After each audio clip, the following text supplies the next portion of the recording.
నమస్తే welcome to our channel నా పేరు నరేష్ ఈ రోజు మనతో పాటు ఉమ్మడి రాష్ట్రంలో వికలాంగుల కార్పొరేషన్ కి చైర్మన్ గా వ్యవహరించినటువంటి కాంగ్రెస్ రెబల్ బక్క జడ్సన్ ఉన్నారు మనతో మాట్లాడదాం సార్ నమస్తే నమస్తే మొత్తానికి కాంగ్రెస్ పార్టీ మీద పోరాటమే చేస్తున్నారు సో మొన్న ఎమ్మెల్సీగా పోటీ చేసినారు అనూహ్యంగా కాంగ్రెస్ పార్టీకి సంబంధించి సీనియర్లకు కూడా అన్యాయం జరుగుతుంది సీనియర్లను అవమానిస్తున్నారు దానికి ఒక ఉదాహరణ జీవన్ రెడ్డికి సంబంధించి జగిత్యాలలో ఆయనకు ఇన్ఫర్మేషన్ లేకుండానే ఆ నియోజకవర్గంలో బీఆర్ఎస్ ఎమ్మెల్యే సంజయ్ కుమార్ని జాయిన్ చేసుకున్నారు మీరు ఎట్లా చూస్తున్నారు ఏమో జీవన్ రెడ్డి యాక్చువల్గా పిసిసి ప్రెసిడెంట్ ఆయనకు అనౌన్స్ అయింది ఫస్ట్కి వెళ్ళి రేవంత్ రెడ్డికి టార్గెట్ ఆయన బండి సంజయ్ కుమార్ అంటోడు డాక్టర్ సంజీవ్ అంటోడు కవిత మనిషి కవితకు దగ్గర కవిత రేవంత్ రెడ్డి బిజినెస్ పార్ట్నర్స్ ముందు అడికోర్ ఇన్ఫ్రాస్ట్రక్చర్స్ లా కాబట్టి అడికోర్ ఇన్ఫ్రాస్ట్రక్చర్స్ గతంలో కార్పొరేట్ ఒక 11-15 రోజులు ఉండరు తర్వాత నేను టీడీపీలో ఉన్నా నువ్వు బీఆర్ఎస్ కాబట్టి మనకు ఇదైతే మళ్ళీ విడిపోయి వీళ్ళ బినామీలను పెట్టింది ఆమెనేమో విందుల మందుల అనే టైం పెట్టింది ఈయనేమో ఇలా బాంబార్దిని పెట్టింది సూదిని సుజన్ అని వీళ్ళ అత్తగారి ఇంటి పేరు సూదిని జపారెడ్డి పెట్టి నడిపించారు కాబట్టి అప్పటికే దగ్గర మన జీవారెడ్డిని ఒడగొట్టిన కూడా ఈయననే పేరు పోయినా నాకు పోటీగా వస్తారు ఈయన కాబట్టి ఈయన అవసరమా అని చెప్పేసి ఆయన ఒడగొట్టింది ఈయననే జీవన్ రెడ్డి ఓడగొట్టిండు కాబట్టి రేపు ఇక మొత్తానికే ఆయన కొడుకు కానీ రేపు ఫ్యూచర్లో ఇక ఆయన కనబడద్దు కాంగ్రెస్ పార్టీలో అని ఇప్పుడు ఎమ్మెల్యేని తీసుకొచ్చుకుంటారు అంతే జీవన్ రెడ్డి సీనియర్ 40 సంవత్సరాల అనుభవము ఎన్నోసార్లు ఎమ్మెల్యేగా పోటీ చేసిండు ఆయన కాకపోతే రాష్ట్ర కాంగ్రెస్ నడిపేంత శక్తి ఉందంటారా సార్ జీవన్ రెడ్డికి బ్రదర్ ఆయన మంత్రి మన చిన్నతనం ఉన్నప్పుడే మంత్రి బెస్ట్ అడ్మినిస్ట్రేటర్ ఆర్గనైజరు ఫైటరు అసెంబ్లీలో ఒక ఊపినోడు మధ్యంతర ఎన్నికలలో జ్యోతక్ అని మెట్పల్లిలో గెలిచింది ఈయన జగిత్యాల గెలిచిండు ఆ చరిత్ర వాళ్ళది మధ్యంతర ఎన్నికల్లో చంద్రబాబు నాయుడు పీరియడ్లో గెలిచినాడే మామూలు కాదు అదే వీళ్ళిద్దరు గెలిచిన వాళ్ళు కాబట్టి మంచి స్టార్ వాల్ లీడరు కేసీఆర్ మీద 2006లో బీఆర్ఎస్ టీఆర్ఎస్ హవా నడిచేటప్పుడు వైఎస్ రాజశేఖర రెడ్డి గారు నువ్వు పోటీ చేయాలని పోటీ చేసింది ఆయన కాబట్టి జెన్యూన్ లీడరు ఫైటరు నేను చిన్నారెడ్డిని జీవన్ రెడ్డి గారిని నేను చాలామంది మంత్రులు కూడా చెప్పిన క్యాండిడేట్తో మీరు అప్రమత్తంగా ఉంటే ఇబ్బంది వాళ్ళ దాకా వస్తే అర్థమవుతుంది ఇలా వాళ్ళ దాకా వస్తుంది కాబట్టి సెగ వాళ్ళ దాకుతుంది కాబట్టి అర్థమవుతుంది అబ్బా ఇవాళ నేను సరే మీతో నేను ఎమ్మెల్యే కావచ్చు ఎంపీ ఎందుకంటే నాకు స్పైన్ బ్రెయిన్ 2 ఉన్నాయి కాబట్టి నాకు ఇయ్యరు అదేందా మీకు స్పైన్ బ్రెయిన్ 2 వాళ్ళు కావాలి అనే వర్కరు నేను మాట్లాడగలుగుతా నేను కొట్టాడగలుగుతా నేను ఫైటర్ అని మీరు తెలిసినప్పుడు పార్టీకి వెళ్ళి నాకు నోటీస్ ఇచ్చినప్పుడు సస్పెండ్ చేసినప్పుడు మీరు ఆ రోజు మాట్లాడితే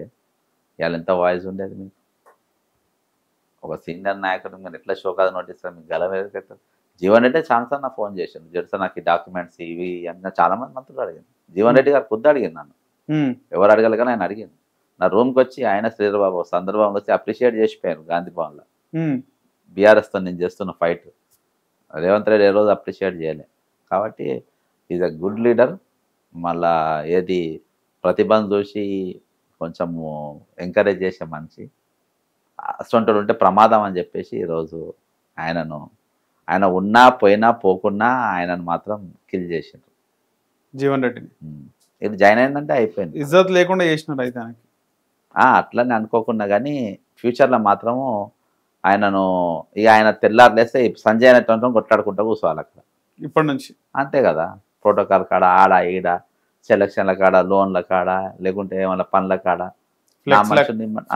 ప్రతి దగ్గర ఇక అంతే ఏ ఇండ్లకెళ్ళి నువ్వు బయటికి రావద్దు ఇందులో ఆయన ఏక చక్రాధిపతి లేకుండే ఈరోజు ఆయనతో ఎమ్మెల్సీ 1 year అయితే ఆయన 1.5 year ఆయన అయిపోతుంది ఆయన ఖాళీ ఉంటాడు నీదే హవా అని చెప్తాడు ఈయన ఫుల్ ప్రోటోకాల్ ఉంటుంది ఆయన ప్రోటోకాలే ఉండదు ఇక 1.5 year తర్వాత కూడా కాబట్టి అది చాలా డేంజర్ అది ఓకే సో మీరు పర్సనల్గా కాంగ్రెస్ పార్టీలో రెబల్గా మారడానికి కారణం గతంలో ప్రభుత్వం వచ్చినాక కూడా మీరు ఎందుకో కాంగ్రెస్కి వ్యతిరేకంగా మాట్లాడినారు ఎక్కడ చూసినా కొంత వ్యతిరేకత కనబడ్డది నేను కాంగ్రెస్ పార్టీలో శిక్షణా తరగతులకు అటెండ్ అయ్యేటటువంటి వ్యక్తిని గాంధీ ఆశ్రమంలో ఉన్నటువంటి వ్యక్తిని నాకు కాంగ్రెస్ పార్టీ ఏ సిద్ధాంతం నేర్పిందో ఆ సిద్ధాంతమే నేను మాట్లాడినా ఏ సిద్ధాంతం పవర్లోకి వచ్చిన తర్వాత పార్టీకి వ్యతిరేకంగా మాట్లాడడం ఏ సిద్ధాంతం మాట్లాడను ఆ సిద్ధాంతమే నేను మాట్లాడినా ఒక సందర్భంలో నేను తమిళనాడు యూత్ కాంగ్రెస్ ఇన్ఛార్జ్గా ఉన్నప్పుడు ఒక వ్యక్తి దగ్గర డబ్బులు లేకుంటే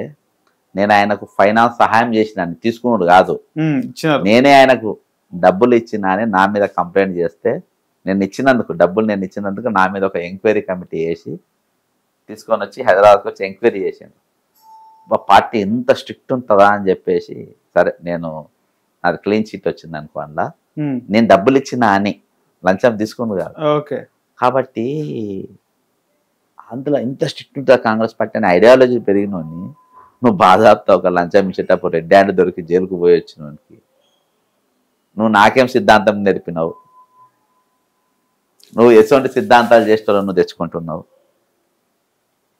నన్ను పంపిన కూడా లలిత్ మోహన్ అంటే నేను పేరు కూడా చెప్తున్నావు, వచ్చిన ఢిల్లీకి వెళ్ళి వచ్చిన వాళ్ళు లలిత్ మోహన్, ఇంకొకడు సజీవ్ థామస్ అని కేరళోడు, వీళ్ళిద్దరు వచ్చి ఎంక్వైరీ చేశాను.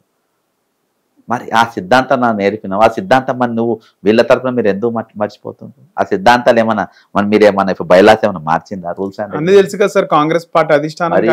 నేను అదే చెప్తున్నా, కాంగ్రెస్ పార్టీ సిద్ధాంతము ఎటు పోయిందని నేను అడుగుతున్నా. కాంగ్రెస్ పార్టీ సిద్ధాంతాన్ని నేను మాట్లాడినా, నువ్వు నేర్పిన రూల్సే నేను మాట్లాడుతున్నా. దాన్ని రెబల్ అని అంటారో ఏమంటారో మీ ఇష్టం, కానీ అందరు గమ్మునున్నారు కదా, మీరెందుకు మాట్లాడవలసి వస్తుంది? బ్రదర్ నేను 34 years నేను నా ఇన్బానే అక్కడికి వెళ్ళి వచ్చిన. నేను వరంగల్ నేను వరంగల్ అంటే వరంగల్ ఒక సిటిజన్ లెక్క లేను, ఒక ఫైటర్ లెక్క పెరిగినాను వరంగల్. అబ్జర్వ్ చేసినోని నేను నక్సలైట్లు యుద్ధం చేస్తున్న నక్సలైట్లను చూసినోని, వాళ్ళను నియంత్రిస్తున్న పోలీసు వాళ్ళని చూసినోని, ఈ ఇద్దరు చచ్చిపోవడం నేను చూసినోని, అక్కడ జరుగుతున్నట్టు పరిస్థితులను రోజు నేను పేపర్లో చదువుకుంటే పెరిగినాను, వాళ్ళని చూసి పెరిగినాను, అర్థమైందా? కాబట్టి ఆటోమేటిక్గా నా ఇన్బార్న్ నేచర్ డిఫరెంట్గా ఉంటుంది. At the same time Congress party ideology దగ్గరగా ఉన్నటువంటి వ్యక్తి.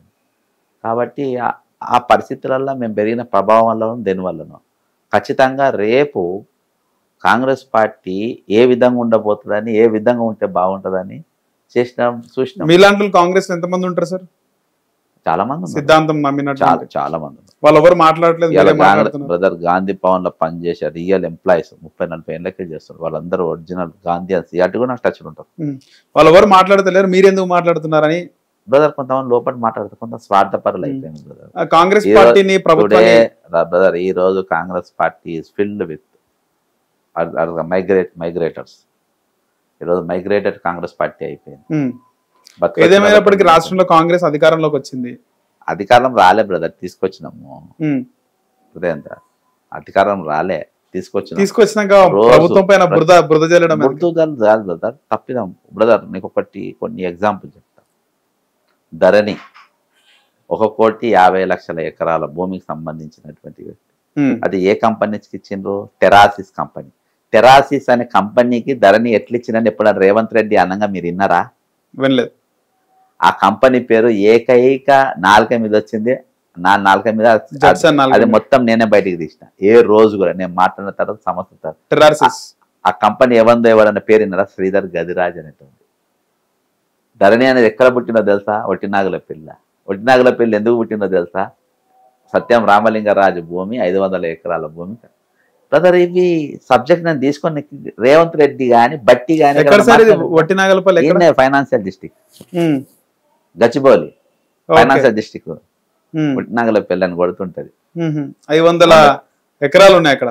500 ఎకరాల భూమి 2005లో ఈడీఐటీ స్వాధీనం చేసుకుంటే ఆ భూమి నా భూమి నాకు కావాలని సత్యం రామలింగరాజు మళ్ళీ ప్రభుత్వం దగ్గర పోతే ప్రభుత్వం ఈడీఐటీ వాళ్ళు 8,000 కోట్లు కడితే నీ భూమి నీకు ఇస్తామన్నారు. ఏంద్రా నువ్వు నాకు ఇచ్చేదాన్ని ధరణిలో ఆ భూములు ఎక్కించి ప్లాట్ చేసి అమ్మిపడేసాం మొత్తం. ఇది అమ్ముతుండే అని చెప్పి నేను కిషన్ రెడ్డికి బండి సంజయ్కి ఇద్దరు కూడా నేను రిప్రజెంటేషన్ చేసిన బీజేపీ ఆఫీస్ లోపలికి పోయి అని నేను ఒక ఎగ్జాంపుల్ చెప్తున్నా. ఇటువంటి నేను కాళేశ్వరంలో అందరు కాళేశ్వరం స్కామ్ అంటారు. వాట్ ఈస్ కాళేశ్వరం స్కామ్ ఎట్లా పుట్టింది, దాని పూర్వత ఏంటి, ఎంతమంది అధికారులు పాల్గొన్నారు, నీకు ఉమ్మడి ఆంధ్రప్రదేశ్కు 2 ఈఎన్సీలే ఉంటే తెలంగాణకు 6 ఈఎన్సీలు ఎందుకు కావాల్సి వచ్చింది, రిటైర్మెంట్ ఎంప్లాయీస్ అనేది ఎందుకు దింపిండ్రు, అత్యంత అవినీతి పరులైన అధికారులను 200 మందిని ఎక్కడెక్కడికి వెళ్ళి తీసుకొచ్చిండ్రు, అందులో ఈఎన్సీ బిడ్డల పెళ్లిలు కొడుకుల పెళ్లిలు అబ్రాడ్లో అయితే ఆ పెళ్లికి ప్రత్యేకమైన ఫ్లైట్ ఎవరు ఏర్పాటు చేసిండ్రు, ఒక్కడు ఏ ఇళ్ళల్లో ఉంటాడు, ఎటువంటి విల్లాలలో ఉంటారు. బ్రదర్ ఇటువంటి అన్ని నాలుకతోనే విన్నారు, వేరే నాలుకతో నిన్లే. 4 లక్షల సిమ్ములు విద్యాసాగర్ రెడ్డి అనేటోడు కొంటాడు. ఆ విద్యాసాగర్ రెడ్డి అనేటోడు ఇయాటి కూడా శ్రీనిధిలో నీ దగ్గరనే ఉంటాడు. ఆ 4 లక్షల సిమ్లు చూపించి ఆ ఎయిర్టెల్కి వెళ్ళి టాటాకి వెళ్ళి కంపెనీలకి సర్వీస్ ప్రొవైడర్ తీస్తారు. ఆ ప్రొవైడర్ ద్వారా ఫోన్ ట్యాపింగ్ జరిగిందని చెప్పేసి కాంగ్రెస్ పార్టీ అధికారంలోకి వచ్చినాక నేను కంప్లైంట్ ఇస్తే ఇవాళ వరకు చర్చలు లేవు. ఆ సిమ్ కార్డు కొన్నాడు ఇయాటి కూడా రేవంత్ రెడ్డి దగ్గరనే ఉన్నాడు. మన తమ్ముని పేరు Chandrasekhar Reddy, IFS officer, secretary to chief minister. Dharani అనేది నవీన్ మిట్టల్ పీరియడ్లో జరిగింది. నవీన్ మిట్టల్ అంటాడు ఇయాటి కూడా నీ దగ్గరనే ఉంటాడు. నవీన్ మిట్టల్ అంటాడు భార్య డిఓపిటికి తెలియకుండా ఇక్కడ భూములు కొంటే రియల్ ఎస్టేట్ వ్యాపారం చేస్తుంది. అర్థం? నీ చర్యలేవి ఒకటని కాదు, నీ అనేక గడాల సీన్ అనేటోడు 100 కోట్ల రూపాయల స్కామ్ చేసిండు. ఇవాళకి ఎట్లా కొనసాగుతుండు? ఆయన మీద నేను యాక్షన్ తీసుకోలేదు, తీసేసినాం. యాక్షన్ ఏం తీసుకోలేదు, ఏం యాక్షన్ తీసుకుని ఏం రికవరీ చేసినాం బ్రదర్? ఇట్లా నేను వీటిపైన నేను అడుక్కుంటే పోయినా ముఖ్యమంత్రిని, వీటిపైన ధరణి పైన కానీ వీరిపైన. ధరణి చాలా ఇంట్రెస్టింగ్ ఉంది సార్ మీరు చెప్తుంటే. ఏడా ఇంకా చిన్న నువ్వు పీనట్ కూడా ఇల్లే. ఇంకా నేను అక్కడ ఒక శాంపుల్ చెప్పిన నీకు, అంత పెద్ద స్టోరీయే ఉంటుంది. ఓకే.